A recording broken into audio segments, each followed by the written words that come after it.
दोस्तों आज की इस वीडियो में हम बात करने वाले हैं हार्ट को बढ़ाने के लिए कौन से फूड खाने चाहिए। तो चलिए वीडियो को स्टार्ट करते हैं।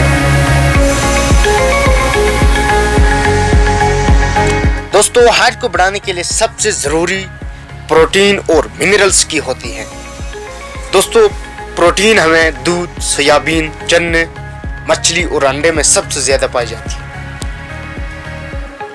जबकि मिनरल्स यानी आयरन, मैग्नीशियम, कैल्शियम, कॉपर और जिंक ये सबसे ज्यादा एप्पल, बनाना और ग्रीन वेजिटेबल में पाए जाते हैं। दोस्तों आप इनमें से कोई भी खा सकते हैं।